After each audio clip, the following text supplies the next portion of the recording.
Hi, I'm horror author Paul Edwards. Tonight I'm reading Famous Monsters of Filmland, issue 157 from 1979. I thought you might enjoy flipping through this vintage magazine with me. Together, let's see what kinds of monster kid goodness there is in here.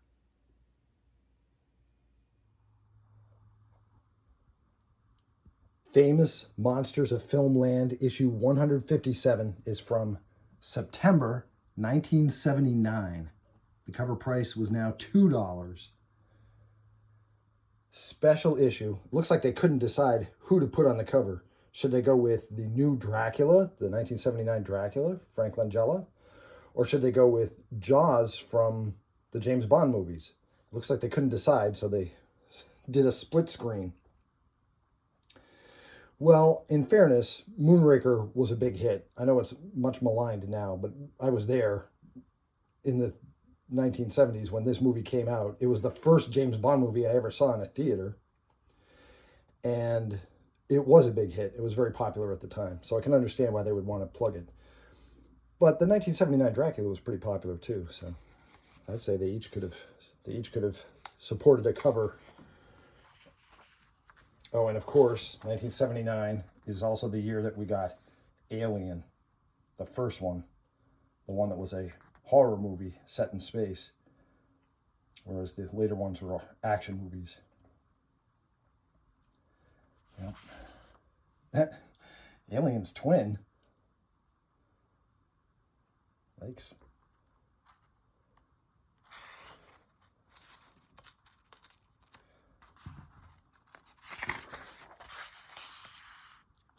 Fang mail. We get readers sending in their pictures with their letters. A couple of them, it's just a picture of the kid. But I liked it better when the kids would put in some sort of monster makeup. In this case, we got the vampire fangs. Unless that's not really monster makeup, and that's really his real vampire teeth. All right, so let's see what we get here. Alien, of course. And Alien did get the cover of this magazine on another issue, just not this time. Birthday Witches. Moon Jaws. The Amityville Horror, of course. Of course, that belongs in here. Battlestar Galactica. Okay. Yep, it says 1979 written all over it. So first and foremost, Alien will get you. So in 1979, I was in junior high school. So we were all like 13, 14 years old. Yet somehow a ton of kids had seen Alien in the theater, even though it was rated R. You could get away with this kind of thing, I guess, in the 70s. And everybody knew the story of Alien, even if you hadn't been to the movie, because every other kid was talking about it.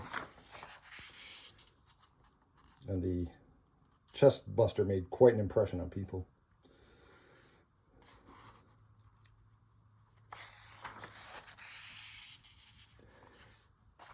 Alien Gallery. Oh, I see. Yep. Yikes.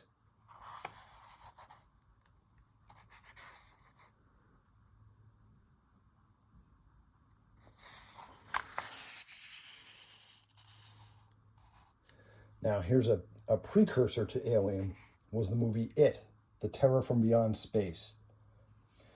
It's about a rocket ship that is taking a prisoner back from Mars to Earth to stand trial for allegedly murdering his whole crew. And he keeps maintaining that he didn't murder the crew, it was a space monster. And the people are like, yeah, right, sure, a space monster. Unbeknownst to any of them, the space monster has stowed aboard the ship and starts killing off this crew one by one as they travel back to Earth.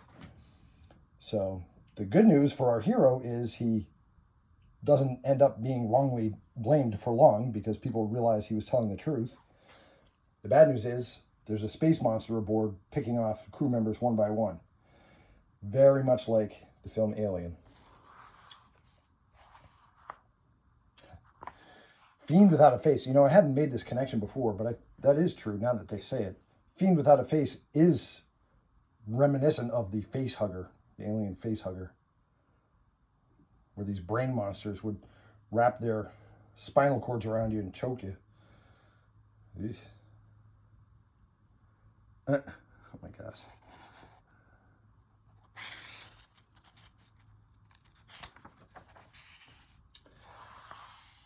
Okay, so Universal Studios tried many times to revisit their classic monsters from the 1930s and 1940s.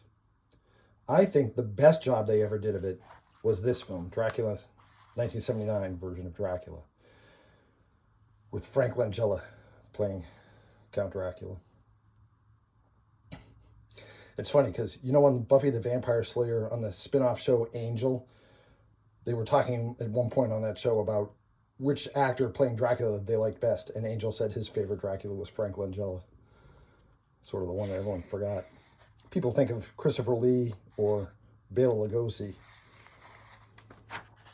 Not so much Frank Langella, but it was good. Yeah, this was a hit. And Frank Langella was really good as Dracula.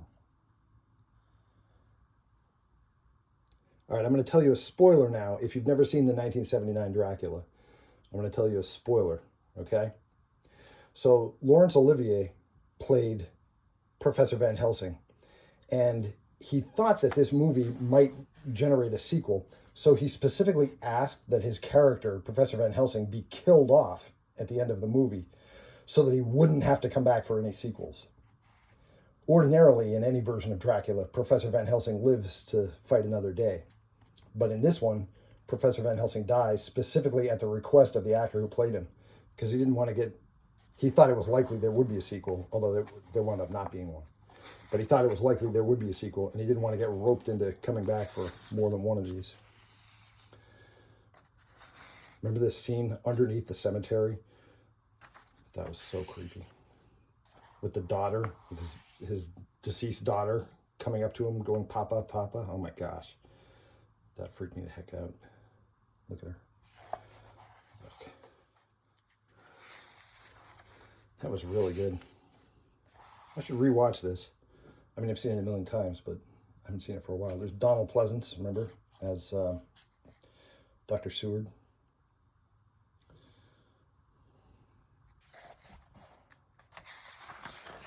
Yeah, this was super gothic. Oh, now we're switching gears. The Capture of Bigfoot. Wow. Oh, and then we're right back to Frank Langella's Dracula.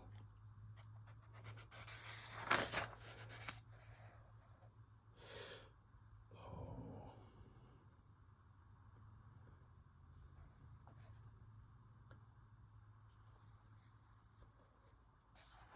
Captain Kirk is back at work in Star Trek: The Motion Picture. That's right, that also was 1979. I am the only person I know who preferred Star Trek: The Motion Picture to Star Trek II: The Wrath of Khan. I know that borders on heresy to say. The thing is, if you want an action movie similar to Star Wars, Wrath of Khan is the way to go. But Star Trek: The Motion Picture was a more contemplative soliloquy type movie. It was much more like 2001: A Space Odyssey, where they have like big freakout scenes inside of V'ger. So I really liked that film. I mean, I like Wrath of Khan too, of course. All right. You're probably a couple of you are going to unfollow me now for saying that, but I'm going to speak my mind, damn it. Oh, Elaine. When the egg breaks, the audience quakes.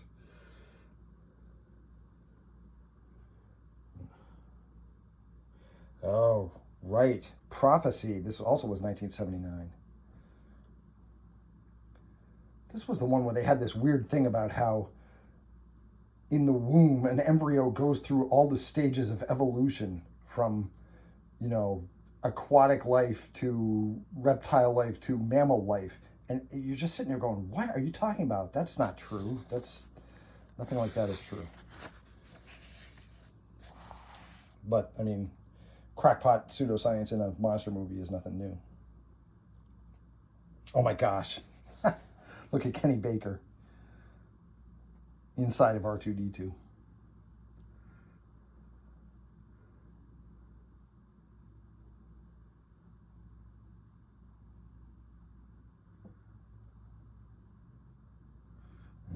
It's the birthdays of the stars for this month.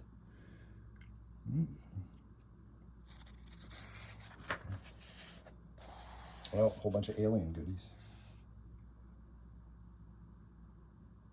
Did you have any of these? I had the novelization of the movie.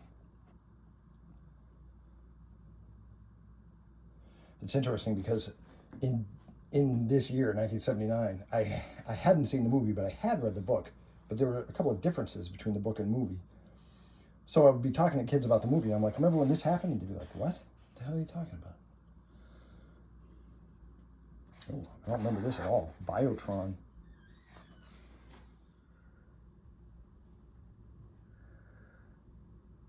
Yeah, Biotron looks like he was meant to compete with the very, very popular Shogun Warriors toys. Oh my gosh. Will Richard kill James Bond? Oh man. So, I'm sure you probably know this. The James Bond movies were huge in the 60s and early 70s. And then they took a 5-year gap where there were no James Bond films, which was very unusual. And they did a huge one called The Spy Who Loved Me. And in The Spy Who Loved Me, Richard Kiel played a contract killer, Jaws, who had superhuman strength and these metal teeth that he could bite right through flesh and bone with. And he actually was based on a character from the James Bond novels. The character was called Saul Horror, an adaptation of the name Horowitz. So Jaws, in some form, did exist in the James Bond novels. But anyway, he survived the end of that movie, although Bond beat him. And to some people's surprise, they brought him back again in Moonraker. Partly because kids loved Jaws.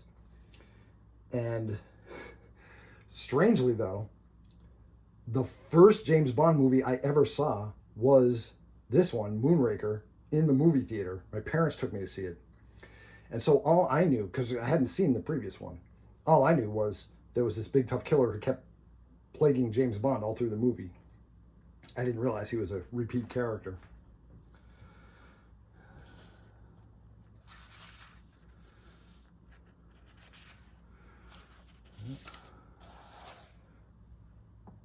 Yep. That was a pretty good scene, the stopped cable cars. Oh my gosh.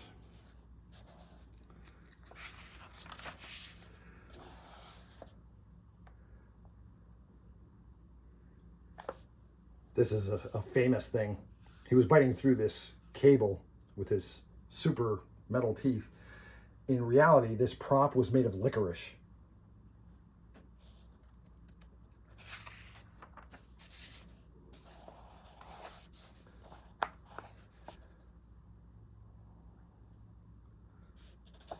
Yikes.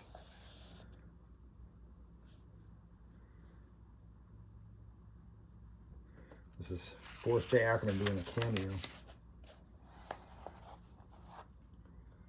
Oh my gosh.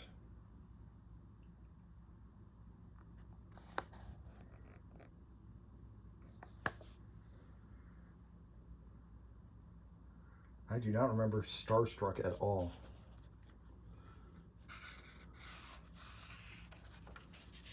Oh, I'm drawing a complete blank. Do you remember this one?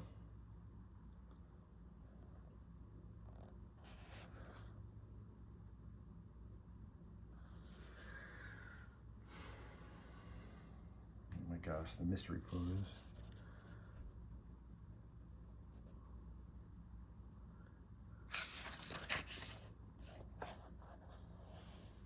Okay, the Amityville Horror. This was another one that was rated R, but kids somehow saw. But even if you didn't see it, tons and tons of people had read the book. So the story was familiar to all of us.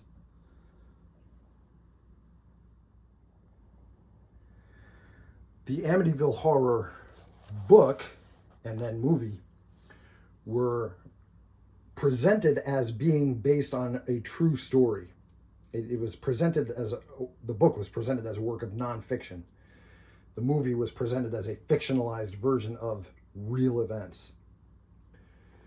You can look elsewhere online for a whole discussion about how real or untrue the Amityville horror hauntings were.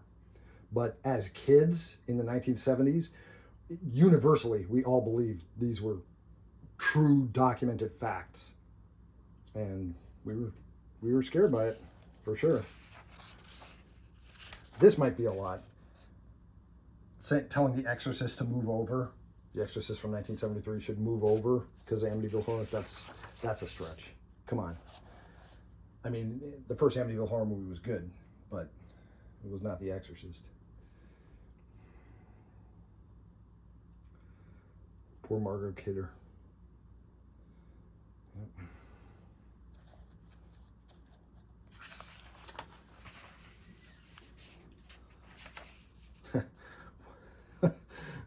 Well, I wouldn't want him mad at me. Yikes. But Forrest J. Ackerman, oh my. Oh wow.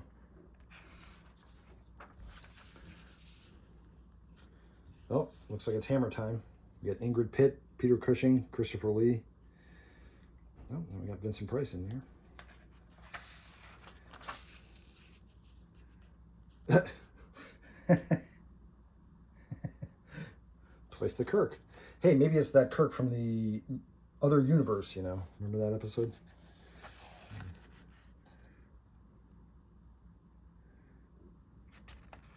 Battlestar Galactica. Now, let's see. September 1979. So Battlestar Galactica already had been canceled. This was already off the air, but the merchandise was still going strong. People liked it. You know, Battlestar Galactica was not canceled because it had bad ratings. It had pretty good ratings. It was canceled because it was too expensive to make on a weekly basis. It wasn't designed to be a weekly TV show. It was supposed to be a series of made-for-TV movies, so there would be a few months gap in between them. That's why the scripts sometimes were not great for the Battlestar Galactica weekly episodes, because they were only told to make it a weekly series very late in the production. They didn't have weekly episode scripts available. They had to whip them up. So I read something somewhere once. I wish I could tell you where it was, but it was very astute, I thought. It said that Battlestar Galactica was a good TV show that never had a good episode. That is really true. Although I got to say, War of the Gods was a good episode, and the one with Commander Kane was a good episode. So I won't say they never had a good episode, but in general, they're right. I would put it this way: it was a great show that didn't have a great episode. That's what it was. Here's your iron-ons. I had a Cylon Raider model. In fact, it's here in my house somewhere. I'll have to see if I can unearth it. Battlestar Galactica. Oh yeah, revisited because it was already off the air. I could never figure out the deal with Imperious Leader. I understood the whole Cylon race. They were robots that had replaced a sentient life form that had invented them. Fine. But what's up with the Imperious Leader? He doesn't seem to fit into the dynamic there. He looks like a huge ant. And the original Cylons were supposed to be reptile people, not insect people. So I don't know where that came from. I have an action figure of this. The what are they? Ovioids.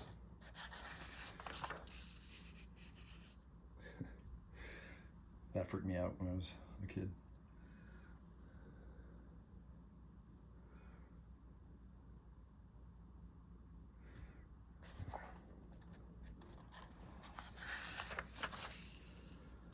"13 to Death's Domain." This is 13 genre celebrities. All right, well, let me just get this out of the way. Some people on YouTube present these old magazines by just doing scans of the pages, and they just show you the actual scans with creepy background music playing. And that's great. Those are fine. I don't do my videos that way. As much as possible, I want my videos to feel to the viewer like they're here visiting a horror author at home, and we're just kicking around one day looking through old monster magazines and discussing them as two fans, you know, which movies we liked, which movies we didn't like, and so forth. I think I'm pretty successful at that. The downside is that other people in the house seem to think they have a right to make noise and live in the house. And unfortunately, they're completely right. And so it is a lot like coming to visit me in my home, in the sense that there's background household noises in some of these videos sometimes, and I just can't help it. Otherwise, the videos are not going to get made. So let's ignore the background noises and just keep going, shall we? Yikes. I have no idea what Juliet of the Spirits is. None. I do know what Crucible of Horror is. Remember Elvira? They showed Crucible of Horror on that. That was pretty bad. Tomb of Ligeia was, I think it was the last of the Roger Corman, Edgar Allan Poe movies that Vincent Price appeared in. He did a whole series of them. I probably shouldn't have to tell you what this is from.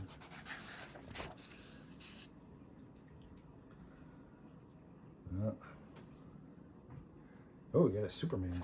Yeah, now this is another thing that came out in 1979. No, Superman was 1978. The Christopher Reeve Superman, the first one, was 1978.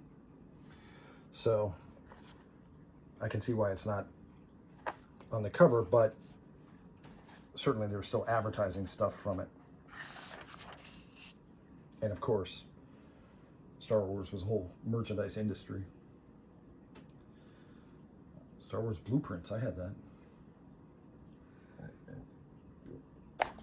The Cantina poster. I don't remember this. You know how every character in Star Wars has some sort of an extended universe backstory to them? The one for this band is pretty funny. They were called the Modal Nodes, and the backstory is that they used to be a super successful group with tons of fans and big sold out shows, and then their career took a nosedive to the point where in the movie Star Wars they were just playing in this bar in the middle of nowhere. That's pretty funny. Oh.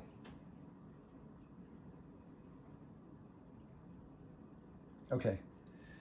If you know anything at all about firearms, the whole point of a rifle is that the barrel is really long so that the bullet can spin round in it. If your weapon is not shooting a physical projectile, if it's shooting a blast of energy, then a rifle makes no sense whatsoever. There's no point in having a rifle. And I know in Star Trek they had a phaser rifle. It makes no sense. A laser beam doesn't need to spin around and around. It doesn't make any sense at all.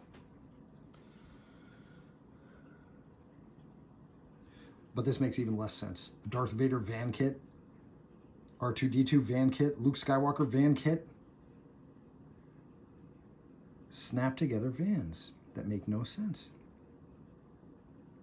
Ooh. Now this, I wanted to get when I was a kid and I never got around to it. King Ghidorah and Rodan models. I had the Godzilla one, but not these ones.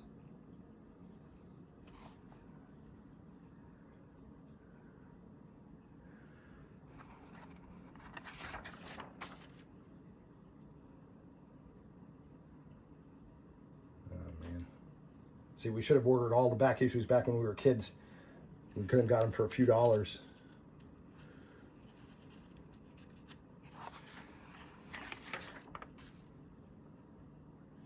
I had these when they first started printing Doctor Who books here in the United States. They started with a series of 10 of them. This is before the Target ones became available for sale here. Yep, I had those. If I were out camping, I don't think I would want a Close Encounters sleeping bag. I'd be afraid the aliens would abduct me in it. Uh-oh. Uh-oh. Wait a minute. Hold everything. The previous owner has cut something out of the page to follow. Let's see what he cut out, or she. A couple of Monster Mask pictures. Oh, one Monster Mask picture. Okay. All right. I wonder which one was missing.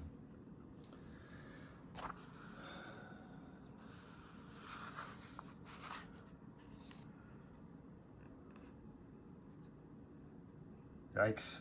Oh my gosh. Wow. Apes, of course.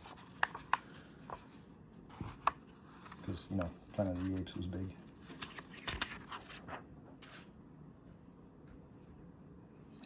Lord of the Rings games, puzzles, record, and buttons. It was said for many years that they could never do a live-action movie version of Lord of the Rings. Only when CGI came along was it possible. So for years, there was an animated one in the 70s, but that was it. For years, it was thought as being an unfilmable movie. So was Dune.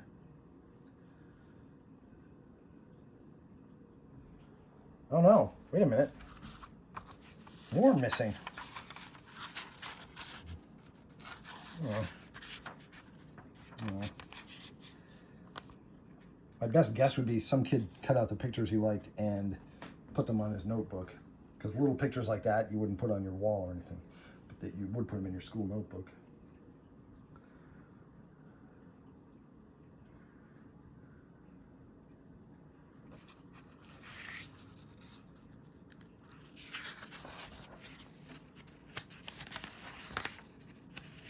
Okay, so Star Wars was a phenomenal hit, and everybody knew there was going to be a sequel. Even when the first one was still in the theaters, we already knew there would be a sequel. But we all just assumed it would be called Star Wars 2. Little did we know we were going to get something called Star Wars Episode 5, The Empire Strikes Back. That took everyone by surprise. So this is not a mistake on their part. This was something very commonly believed, that it would be Star Wars 2. The black hole, this actually was a little controversial when it came out. People were shocked that Disney Studios was making a PG movie. Because up to now, they had only ever made G-rated movies for, you know, generations. So people were taken aback by that. I like the black hole.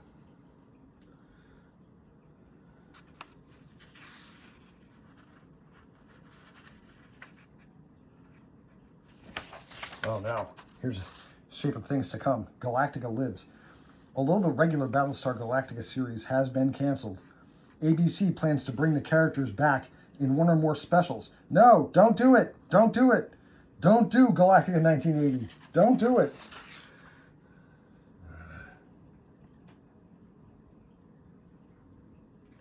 Oh. Oh boy. Do you recognize these aliens? This is, of course, Darth Vader. This is The Thing from Howard Hawks' The Thing from Another World. These are I'm pretty sure these are the Saucermen from Invasion of the Saucermen. They have to be, yeah. And this is the reptile monster from Destination Inner Space.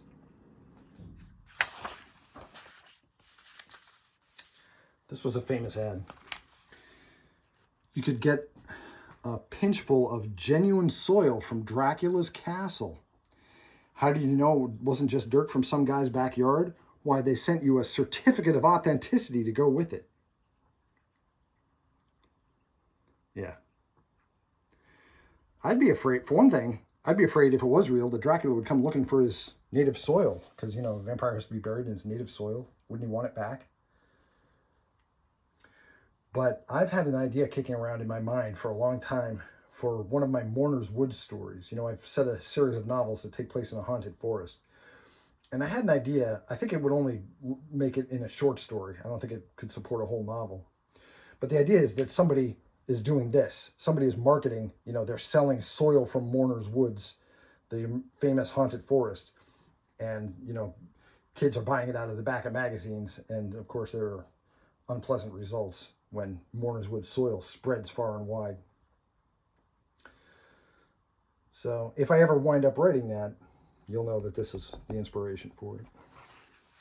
But in the meantime, I've got 6 novels in print so far, and I'm working on the next one.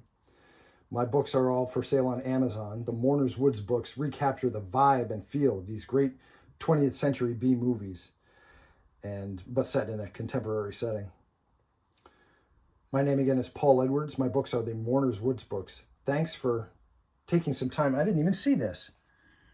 This is Brother Fred's book. Uh-oh.